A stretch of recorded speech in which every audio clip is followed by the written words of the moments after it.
people hear you talking like that, get everybody fired up. It's my shit. It's my shit. When I say I hate some bananas. B-A-N-A-N-A-S. Oh, hello there. I bet you're wondering why the red suit. Well, that's so bad guys can't see me bleed. Hey! Let's hope these guys are wearing their brown pants.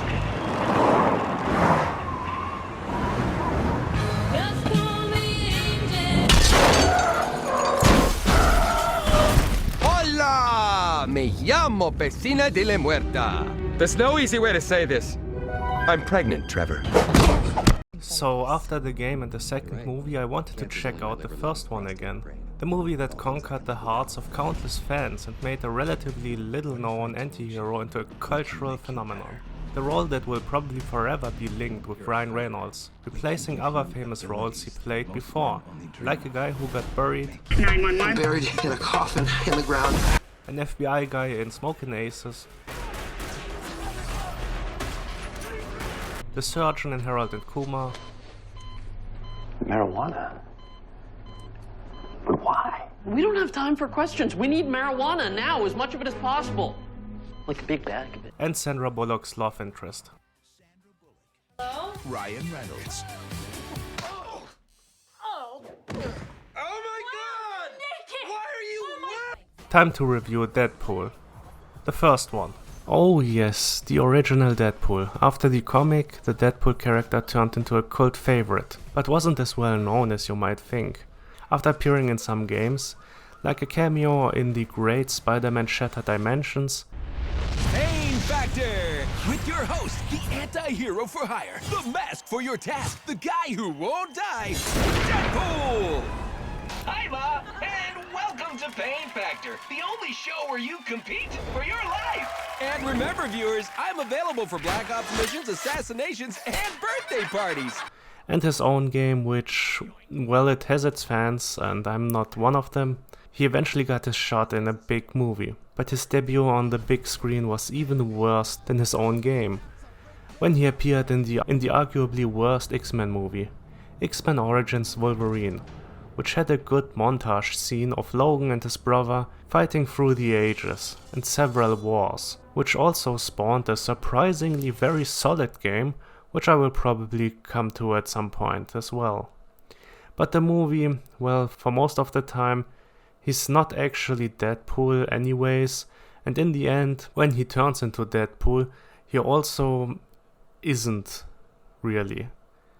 I mean, they even stitched his mouth together, so the merc with the mouth can speak. He also looks very different compared to the comics.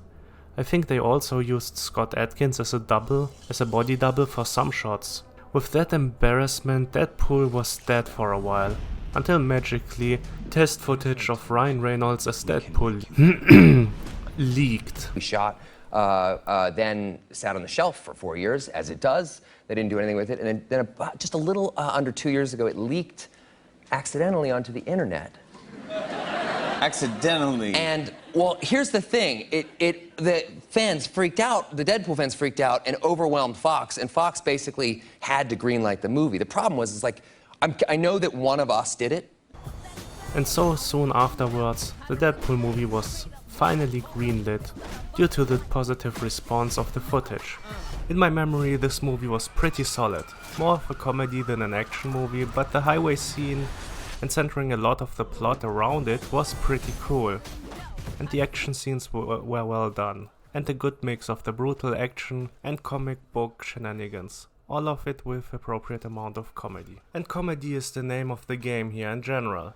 So I was quite surprised to rewatch it and see that the jokes in the first 15 to 20 minutes didn't land that well. It's not really that bad, it's just too much comedy in the style of what I call random. A character just saying some absurd BS out of left field to try to be funny. Which can work, but here often it didn't, at least in the beginning. As the movie goes on, the comedy does get better though. It does get pretty funny and it is a good time in general. But let me explain a bit of the story here. Wade Wilson is an ex-Special Forces soldier who nowadays works as a mercenary. The mercenary HQ is located in a bar, which is run by a good friend of his.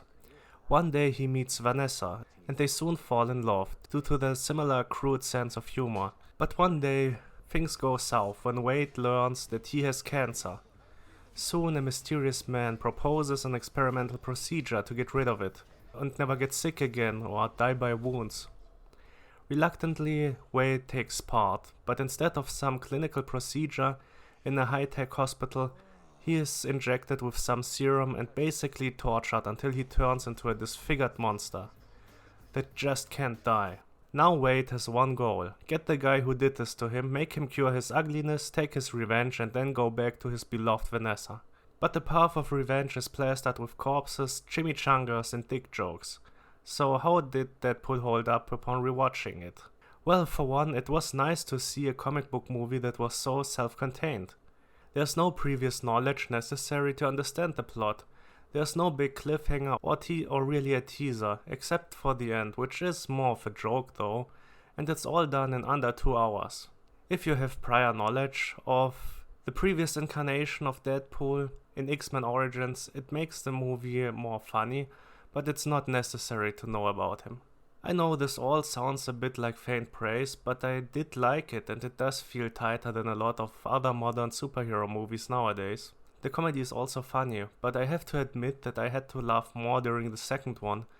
I don't know if it is because the second one is crazier or because I watched 2 Deadpool movies so close to each other, and the novelty wore off a little bit, but I did like the second one a tiny bit more.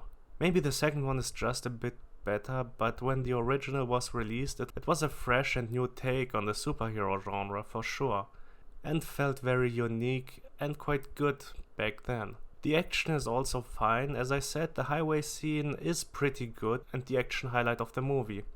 The other action scenes are mostly quickly done. There is a montage of Deadpool killing his way to the bad guy, Francis, but that's also more about the jokes. But overall well made. The ending in terms of action and story unfortunately feels more like every other superhero movie. Just the blood and cursing differentiated from other superhero movies in that sense.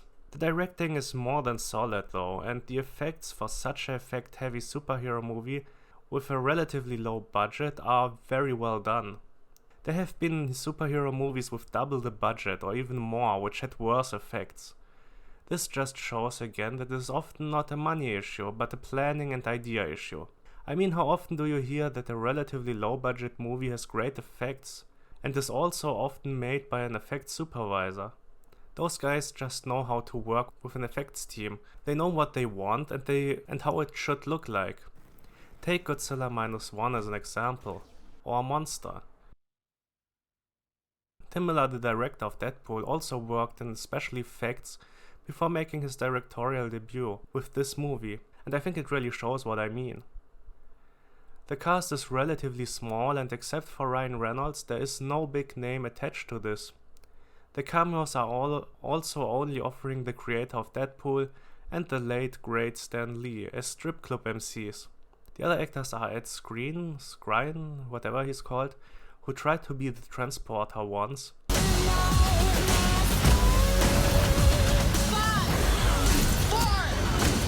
And Gina Carano, a person who so thoroughly killed her career, she should get the nickname The Undertaker.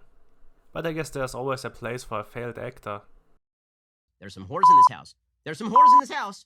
Hold up. I said certified freak 7 days a week. Wet ass P-word. Make that pull-out game weak. P-word. P-word is female genitalia. But now to the verdict.